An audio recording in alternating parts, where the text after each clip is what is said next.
Okay, everyone, Europeans have all been taken into consideration. Let's cut to the chase. We've been sitting here doing nothing since the X642 incident. Securities are being assaulted by some weird wildlife. Morale is low, and we've even lost contact with the EDF for 2 weeks. Some of us have already left given the circumstances, and they're right. We can't just stay here doing nothing. But it's not like we can leave. An enemy force took over Cape Naglik in the space elevator. It's not our job to open fire on our own, though nothing says this is self-defense. So here's the plan. The terrorists are currently holed up around a space elevator, and to turn the city's defenses against anything that flies. The elevator's under lockdown and isn't providing any power, so that leaves only the ground substation. We're gonna blow it up. There's a way to reach it through the Onscald ravine undetected, but the EDF set up anti-cyclone barriers there. They'll trigger an early warning within minutes after taking damage, so we'll need one hell of a pilot to do it. The helicopter crew will fly into the city once the early warning starts ticking. By that time, we lights out Fins to atoms. And after this, I'll be resigning and marking all of you as KIA. We should be out there making a difference, not in here, wallowing in our own self-pity. Godspeed. Okay, time for my own Kissel run. I got 3 minutes to clear Onscald ravine before they realize what's up.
Somebody locked it, because of course they did.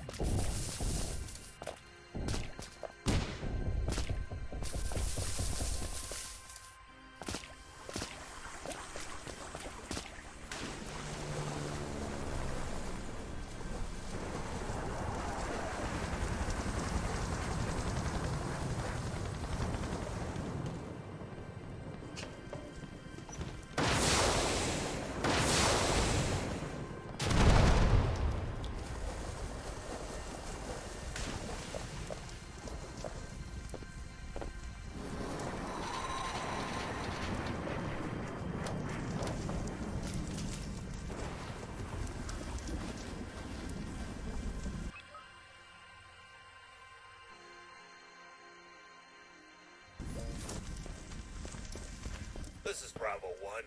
We're engaged with the goons at the assembly plant. What's everyone's status? Bravo 2 here.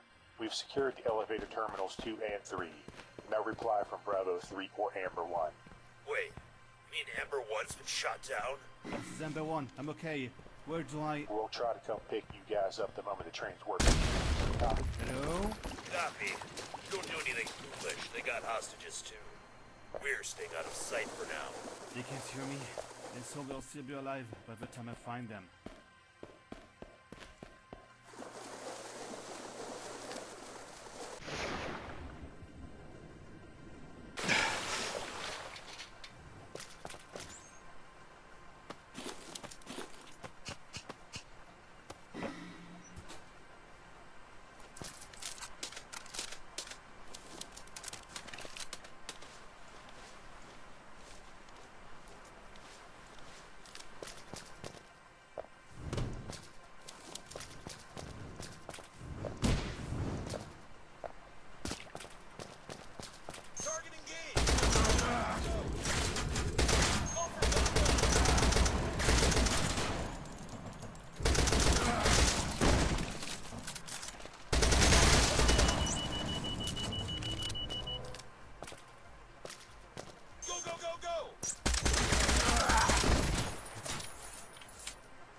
Adams? You survived the crash? Wow, Adams, you lucky son of a bitch. We saw your fighter go down. I bailed out. Oh shit, is that Andy? Where's everyone? He was hit pretty bad. He bled out 10 minutes ago. I'm sorry. No idea where Peter's team is.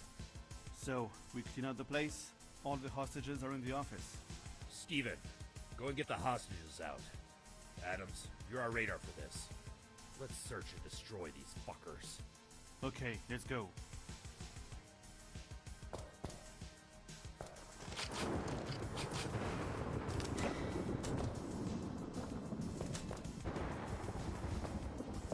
Not gonna lie, I had no idea this would be the life waiting for me. Copy. Follow up on me.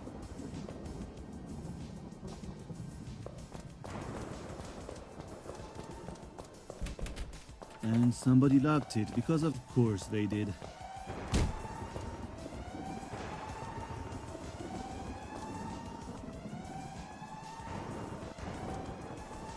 Bravo 1, this is Bravo 3. I repeat, this is Bravo 3. This guy is Bravo 3.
That's it. I got the last one. Guys? Bravo 1 here. We got them all too. The space elevator's under control. That's it, everyone. We did it. I guess we're done here, right? Yeah, there's about a dozen ships still docked up there. Me, I'll head the Zuglop. What about y'all? Going back home. I'll play vigilante or something. What about you, Adams? You got any plans? I'm still thinking on it.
the last one. Guys? Bravo 1 here. We got them all too. The space elevator's under control. That's it, everyone. We did it. I guess we're done here, right? Yeah, there's about a dozen ships still docked up there. Me, I'll head the Zuglop. What about y'all? Going back home. I'll play vigilante or something. What about you, Adams? You got any plans? I'm still thinking on it.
Welcome home, James. I trust you were successful? Yes, I have retrieved what you asked of me. What is the next step? We must make our move against Dag Protein soon. I have reason to believe he is using the lull in the great conflict to ready an attack against Carcosa. And what would he gain by doing that? We are a neutral city for a specific reason. Revenge. For slight against him I made several millennia ago. His fortress in the great frozen wastelands is near impregnable. The cold cloaks his every move. I have procured an alliance with some unlikely allies, and you will not be alone. An unusual change of scenario, but not an unwelcome one. I may as well set off now, but I believe with my latest assistance that I have earned at least one answer to the many questions I posed. Very well. You certainly have. What am I? That was your first question. I am Urbaros. As far as I am aware, the last remaining member of the Nahal. Nakal. I am afraid I would be unfamiliar with the word even in my living years. A predecessor of humanity, perhaps? Of a sort, yes. We were an antediluvian offshoot of humanity once. We ruled the world from corner to corner. You yourself have walked in the halls of our great ruins, even if you were unaware at the time. I can see the fragments of it in your memories. Carmion, Alaska, Providence. Do these names mean anything to you? Yes, though recollecting them is difficult. I can only assume your downfall was to the usual hubris, correct? Partially. The visitors from the cosmos, the engineers as you called them, came and uplifted a portion of us to the stars. The rest remained on Earth, worshipping these new gods, until they left as suddenly as they arrived. And in their wake came horrors from beyond our worst nightmares. This was when they initiated their great experiment, the Ringworld systems. They sacrificed unfathomable number of lives to create an afterlife for themselves. I began to realize that they are also most likely to thank for the existence of this place. So they really did just leave you to fend for yourselves? Yes. The colonies they had established throughout Sol were left to die, and those of us on Earth were subjected to the aftermath of their great triumph. Until one day we made contact with a greater power from the Abyss. It offered us protection, that it could shield the entire solar system from the effects of the engineers' work in exchange for our eternal souls. And you took this offer? I can hardly see what was in it for yourselves. There was nothing in it for us. The engineers had committed the ultimate act of selfishness, and most likely doomed Earth to a terrible fate. So we argued, debated, then agreed. We would do the opposite. We would sacrifice ourselves, our future, our very souls, so that Earth would remain protected. Our only hope then was that the more primitive humans still dwelling in caves would live to persevere. And you did. And the tablet in the Abyss was proof of this. And when we killed the despot, we broke the seal. I apologize for our short-sightedness. Yes, though I should make it clear that this pact would not have lasted for eternity regardless. The despot would have grown bored and reneged on its deal at some point. You most likely just brought the timetable forward a few centuries. These Beyonders were already moving throughout the galaxy at this point regardless, but now they are fundamentally aware of Earth. Earth's days have been numbered ever since then. Perhaps it is fortunate I am here, not there to witness it. I wonder what the point of it all was then. Everything that has ever existed has had a number on it since the moment of its conception. Without that, you would get this place, the Abyss, a churning, meaningless wasteland where nothing begins or ends. It is only through belief and hope that we are both stood here on neutral grounds. Things can and must end. But there is a point to all of it. Our actions create meaning, and that meaning gives purpose to our existence, even when all life eventually ends, and the universe collapses in upon itself. That, in and of itself, is enough to keep ourselves going. Strong words. I appreciate them, Urberus. Would it be that I could return to the living? Perhaps I could have helped carry my allies to victory. Alas. Your memory alone is enough to spur them to victory. Have faith. Now, back to the Day Protein business. Some new arrivals to Carcosa are willing to travel with you on this journey. They call themselves the Iron Division, and seem to be very hardy warriors. I shall have need of them then. Farewell, Urberus. Till we meet again. Till we meet again.